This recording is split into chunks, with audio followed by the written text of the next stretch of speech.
Now, I believe in giving you more than what you're expecting. I like to over-deliver. So I'm going to give you a bonus tip into how to make your relationship work and stand the test of time. Now, I wouldn't be me, I wouldn't be a man if I didn't talk about sex, if I didn't talk about making love.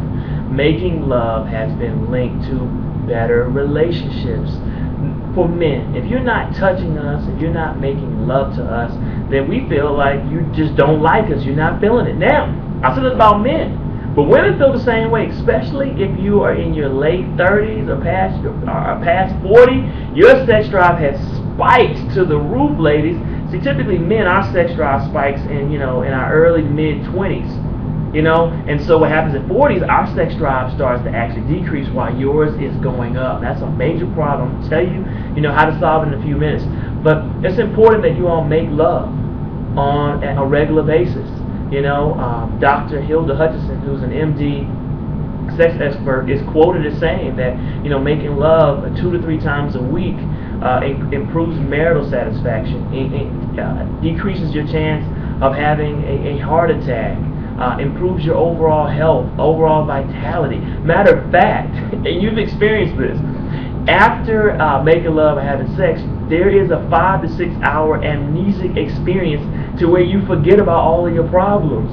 But after that 6 hours, you go right back to where you were beforehand. There is something spiritual, there is something magical about making love. It's part of why you got together. It's what you should do when you're in a married relationship. Now, if you're not married, I'm going to let you figure out what you're supposed to do, on your own. You're not going to have my bishop calling me about what I'm putting out on the internet. I'm just simply saying there's something important about expressing your sexual love and making love to your partner. Now, before I talked about the difference in drives, here's something that's interesting. When you start dating, typically there's either you are the same libido, the same sex drive, or there are differences. There's like low, medium, and high. Did you know that when you first start dating, that you gravitate towards the person with the highest libido? So if your partner has the highest sex drive, you gravitate to how often they want to be sexually active. But after a while, you go back to who you normally are.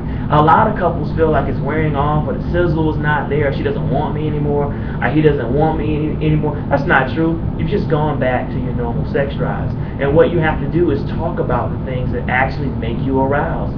A lot of women have a hard time, making love without being romanced, or at least some type of conversation. And would you be surprised, and this is what I'm representing for the men, you'd be surprised how many men actually need conversation and the woman to initiate to actually want to make love. That's old school, that men only initiate. We are in a new age. We're in a sexual revolution where it's okay to do certain things, especially if you're married. You need to start being very comfortable with your body, exploring things, talking to your partner about keeping things spicy, mixing things up, doing the same old for 20 to 30 years is not going to get it done. You need to have conversations about what turns your partner on, what gets them aroused, so that you can have an active and prominent and awesome sex life. It's no longer taboo to talk about sex. It's making love, and you need it. Listen, cheating is at an all-time high. And when I do workshops with men, now there'll never be taped on camera saying this. When I do workshops with men, they say there's a limited amount of time that they can go without having sex before they start thinking about other women. For some men it's 3 days, some men it's a week, some men it's 2 weeks. But make sure you know this. Your man will actually like to have this conversation with you. Same thing with women. Like I said, when women get to that mid-30s to early 40s, sex drive peaks while ours decreases. And that's why, men, it's important to keep up with them, because we can't have them going elsewhere and going and being cougars and all this kind of stuff. We have to keep up with them by working out. See, before your body naturally, produces testosterone. As you get older, it starts to decrease. So that means you're going to have to get back in the gym, increase that testosterone, start taking supplements like Ageless Male and some of the libido boosters that you see at stores, horny goat weed. Consult a doctor, but these things have been proven to increase your sex drive and your ability to perform, and your ability to perform again. The refractory period that's between sexual experiences that's important to making sure that your partner is brought to the moment of pleasure, which is important. Now, when we start talking about bringing your partner to the moment of pleasure, this is important because when you climax, as a man or a woman, this is a good bonus video, isn't it? When you climax, it produces chemicals. In women, it's oxytocin. In men, it's vasopressin. And those are the cuddling hormones that actually bond you two together. If you're not able to do that, not able to bring your partner to climax on a regular basis, you all really probably need to see a sex therapist. I know that's taboo. I read different books about how to do that so that your partner doesn't go elsewhere to experience pleasure, and so that you all can bond and connect.